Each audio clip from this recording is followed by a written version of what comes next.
Welcome back to Behind the Screen Podcast. My name is Isaac, and you may recognize my voice from the comment response division. But today I'm joined with Funke. Yo! And Seb. Hello. And today we're going to be sort of taking a walk down memory lane. We're going to be talking about the craziest things we found on DVD extras, bonus features, behind the screen. No, that's not one of them. That's us. That's the name of the podcast. That's the podcast.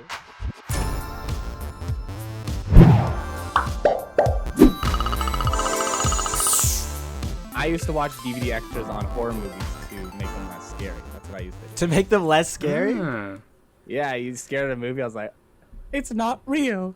It can't hurt me. That is pretty genius. It's all pretend. Did you bring in a DVD extra for us to talk about today, Isaac? I sure did. Oh! Like we all did. What a coincidence. Okay, so I actually had to go out and rent a DVD. You rented one. That's right. Wow. I went out. I braved the outside world. I risked my life for this segment. Can we say the place? Yeah, I went to Bay Street Video. Yeah, I thought so. Which already feels like a hidden away sort of like secret movie shop. But it's even more apocalyptic now. You go in and it's like dum dum dum. There's like only What's 4 the people password? in there. It already feels like an exclusive club too.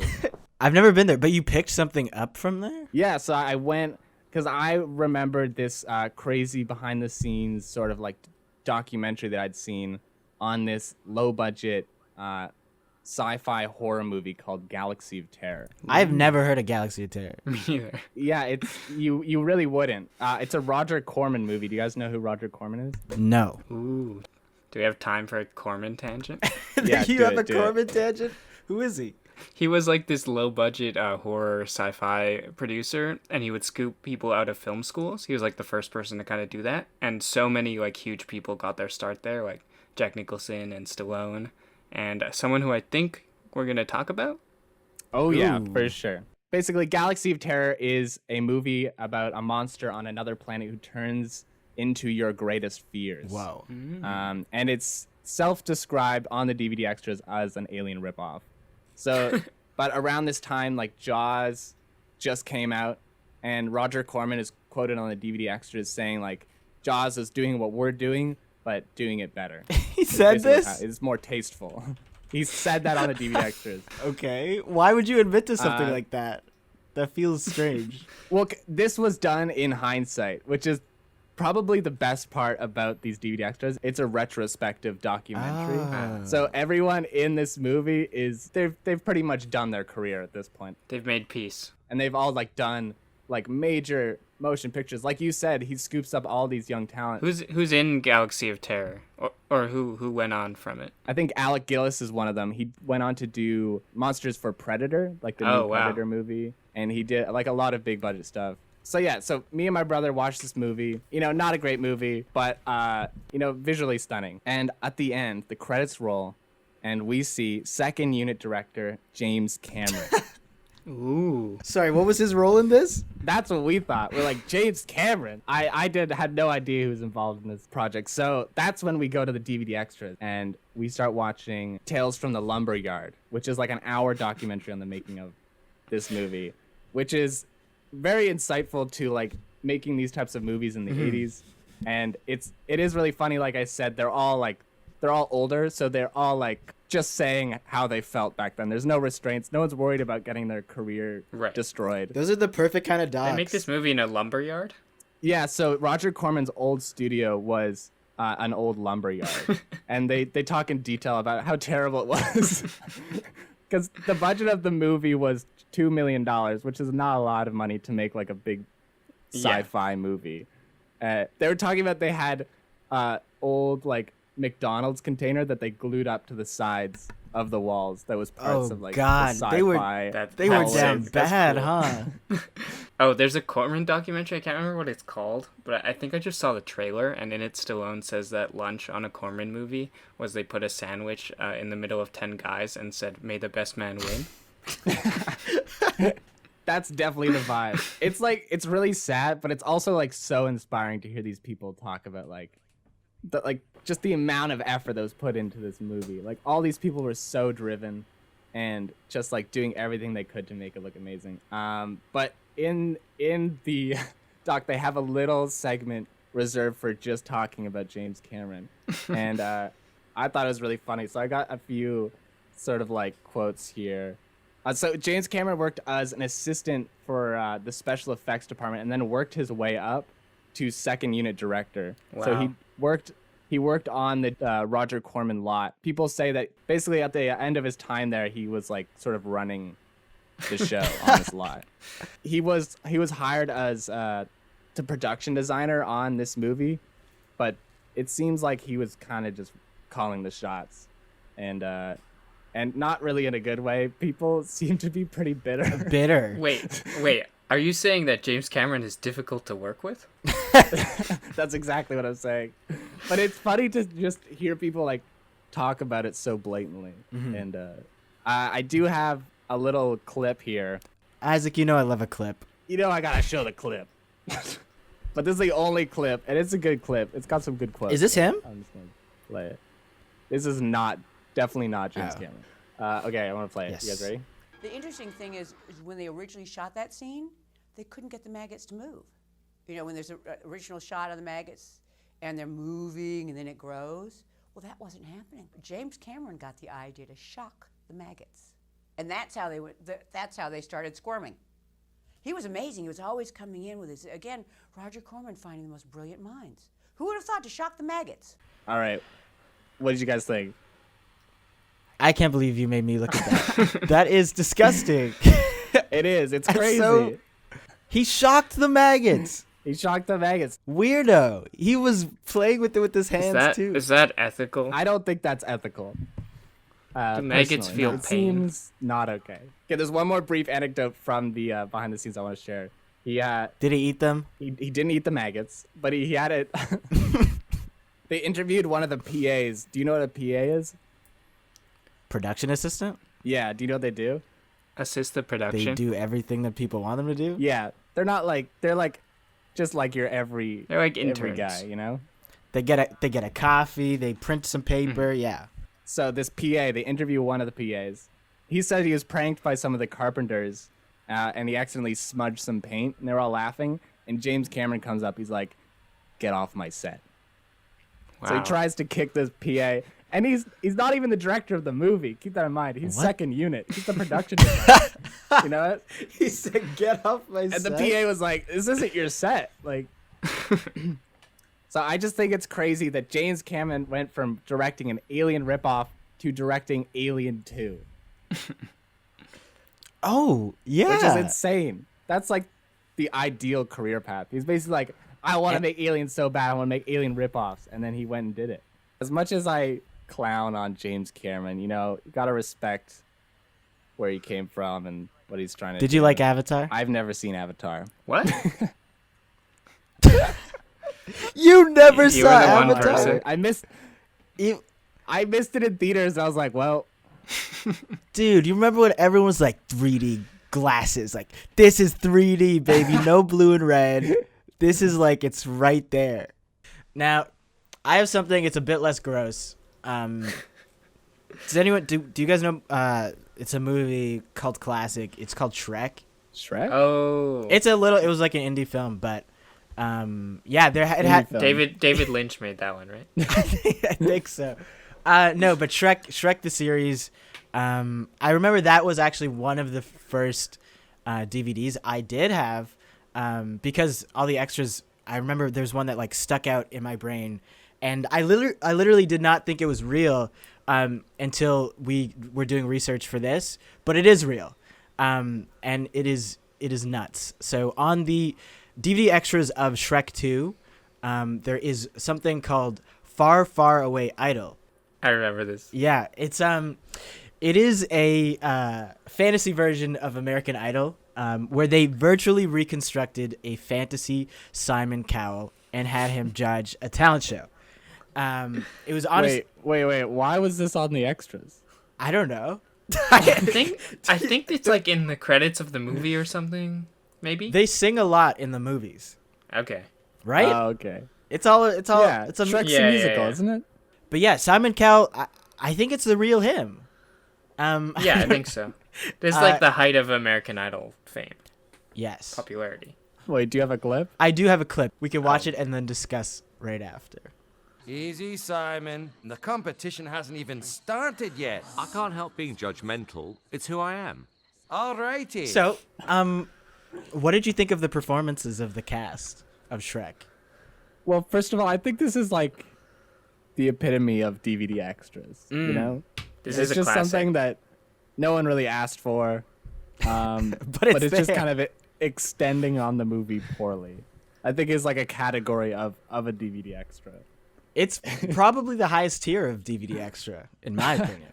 Yeah, like I think this is like the height of the power of the DVD and the DVD extra that they would spend presumably a lot of money to animate new sequences with like a celebrity guest that's like not in the film.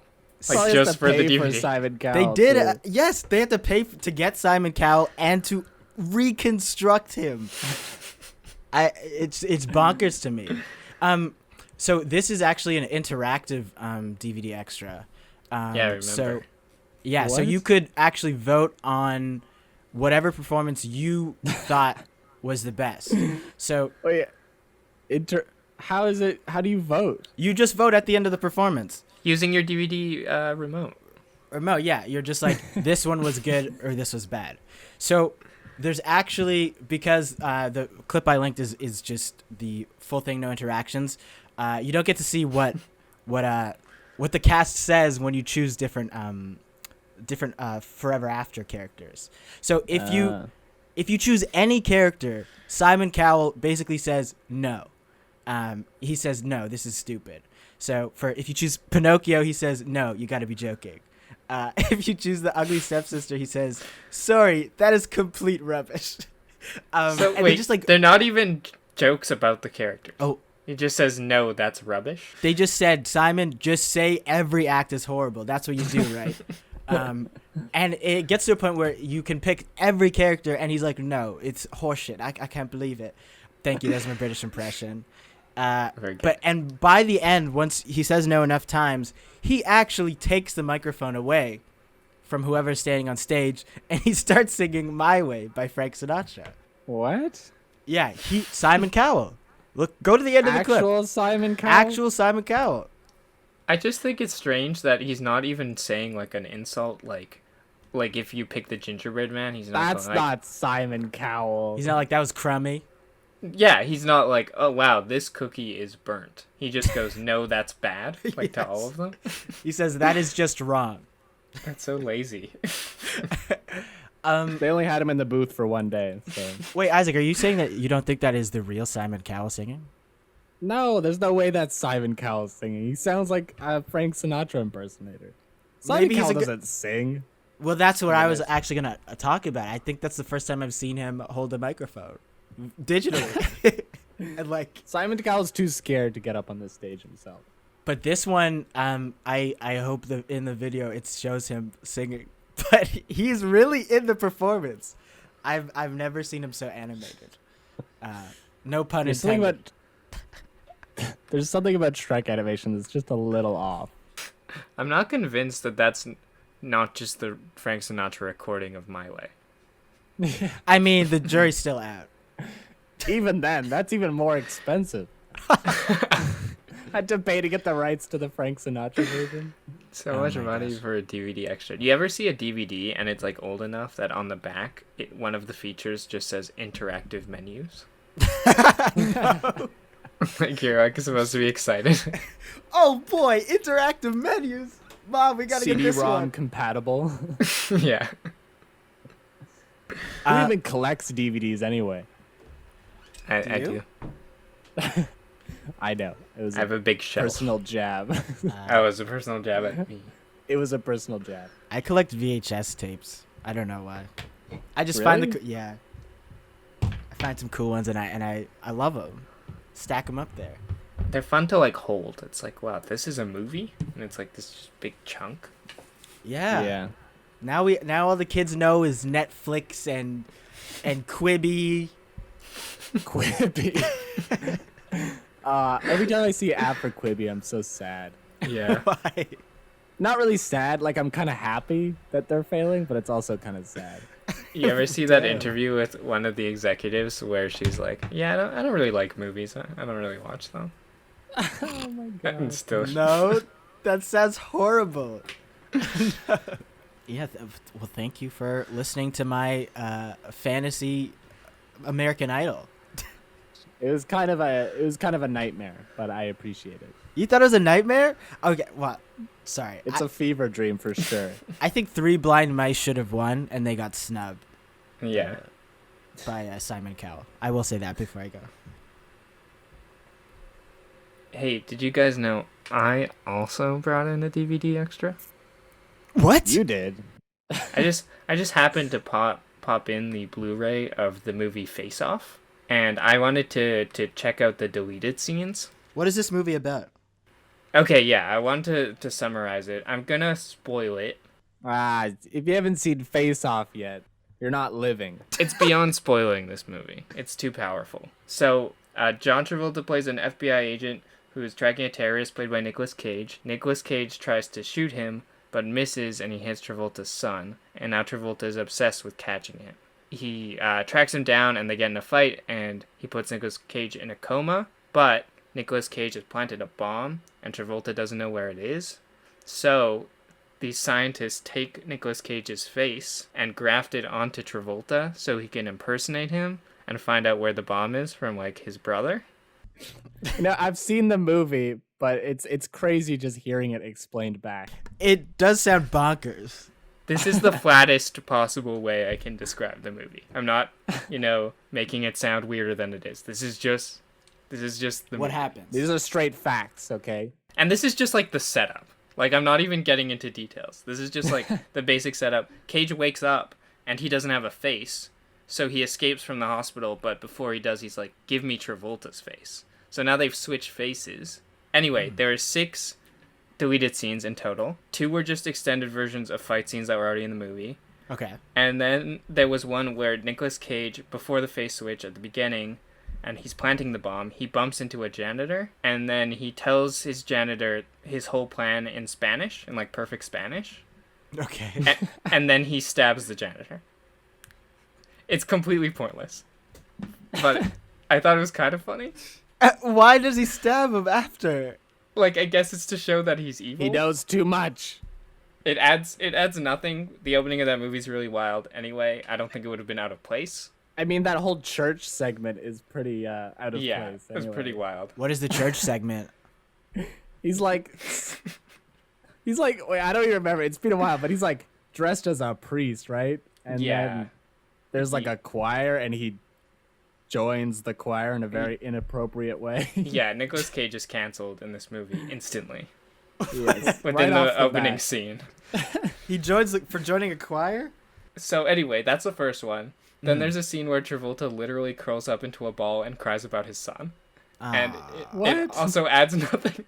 This was Like, deleted? Yeah, we understand that he's sad about his son, like, throughout the film. Like, that's, like, the main thing in the film, other than his face being removed. Okay. But there's the scene where he, like, gets in bed and literally, like, curls up into a ball and cries. It's weird. So John Travolta as Nicolas Cage? No, sorry. It would take place at the beginning of the movie before they switched faces. Okay. I'm already losing track of like when when someone is good, because in my mind Nicolas Cage was always good in the movie, but he's only good because he's John Travolta, right? Yeah, Nicolas Cage is the villain of the movie, but since John Travolta switches faces with him for the most of the movie, we're watching him and he's the hero, which is strange. But it's still Nicolas Cage like acting. Or Yes. No, is it? it's John Travolta. No, it's Cage. Wait. You're watching Cage playing the Travolta character for most of the movie. And then, okay, there's 2 scenes I want to talk about a bit more that I think they shouldn't have cut. So John Travolta has Nicolas Cage's face. He's gone to the prison to talk to Nicolas Cage's brother to find out where the bomb is.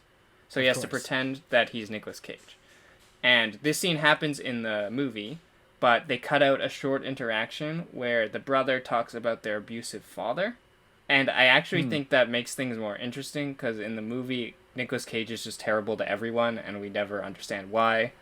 And not that yeah, like being abused justifies that, or everyone who's abused is a supervillain. But it like makes it a bit more interesting, and there's this kind of element where Travolta and Cage start to understand each other a little better after like walking around in each other's faces. How long is that scene? Like, is it sizable, or is it just like a quick aside with the bro? The scene's probably like 3 minutes in the movie, and the thing they cut out is like 30 seconds. So I wonder what it is. Like, I guess what he's describing is kind of disturbing. Like, maybe he goes into a bit of detail, and maybe, you know, people were disturbed by that, or they thought it would be too disturbing. And, like, the way the scene plays out, you can tell Travolta's, like, studied Cage. He's, like, obsessed with him. But you can tell that he didn't know that. And that's what makes the scene interesting, I think. Yeah, it's like he knows everything bad about him. The last scene is an alternate ending, and I actually have it here, but there's someone talking in Russian over the YouTube clip. It's okay. That is obviously not the case. That's how you know it's an exclusive DVD extra. I'll send it in the chat. Yeah, in the extra, there's no one talking in Russian over it. I think it's Russian. Why not? But just Wait, some so context. This is an alternate ending. Yes, so in the movie, Travolta has defeated Cage, and everything seems fine. And at the end of the film, the worst part of the movie, in my opinion, is the ending, because Nicolas Cage has a son, and John Travolta just, like, takes him. And the idea is, like, oh, he's got a new son to replace his old son. Oh my god, so he just takes the guy's son. Like, it's a little more complicated, like, because he gets to know the mother, and she kind of leaves him the son. But she thinks he's Nicolas Cage. Sorry, this is so confusing. He just inherits this son. And it's really creepy and weird. And it's like, I guess, like, the way to get over your son is just to get a new one. Get a new it's son. Like, Get new son, easy. and this is presented in the actual movie as a really happy ending. What? Which is weird. And then in this alternate ending, there's at least a bit more ambiguity. All right, let's watch it. Yeah, let's watch it. Sean?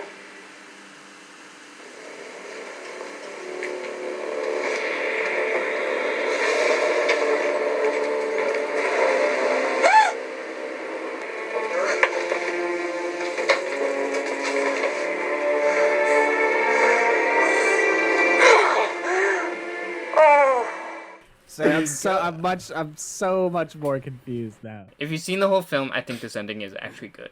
Do they switch faces back at the? Do they switch back faces at the end of the movie? At the end, they switch back faces. Well, they're not trading. So Archer is once again played by John Travolta, and Archer goes home to his family after being obsessed with this case and trying to avenge his son, and he comes back with a new son, and that's where the movie ends. But in this alternate ending, there's another scene where he looks in the mirror and sees Troy. And I think that's actually good, because I think part of the idea of the movie is that when you hate someone so much, you become obsessed with them, and then you start to become a bit like them.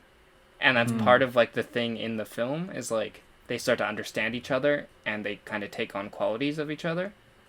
Yeah. Oh, that's horrible. So No. I think it makes sense to me that there's at least like some psychological scar left from having to impersonate this horrible guy. I thought it was like Troy's actually Archer the whole time, and he Yeah, they never maybe. switch back faces. Yeah, I guess that could be it. That makes no sense to me. And I don't Maybe understand that's how why his they cut wife... it out. How does his wife see what he's seeing in the mirror? That know. is the weirdest because part. she's shot. That is the weirdest part. First I was like, did his face fall off by accident? Don't look at me. It is weird that, but I guess that's more of like a metaphorical ending. Yeah. Like, I feel like it's suiting for the movie. From what I remember, is the movie is super weird. Like, The there's movie's tons kind of stuff, like operatic and like, I don't know, Yeah. huge. It's a big movie. There's no subtlety in this movie. So we went through many types of movies. We got sci-fi, action, Shrek. and I think we came out the better side, better people. I mean, one sec. No, I think you said it right. That was good, yeah. But yeah, thanks for joining us. Click all the buttons that you're supposed to click. James Cameron, if you're And- listening, I didn't mean anything I said. Let's get me on Avatar 3. I won't do any pranks. I promise. Anyway, I've been Isaac. You can follow me on Twitter at Isaac over here. I have 6 followers. Let's go. Let's bring it up to Okay, 7. where can we find you? You can find me on Twitter at Funkefly, FUNKEFLY. I'll be talking about video games and movies and stuff. Yeah, check out my stuff. And Seb? Don't find me anywhere, except if you like this episode, maybe leave a comment and maybe we can do another one. Hey, yes. Thanks for listening, guys. See you next time. Bye.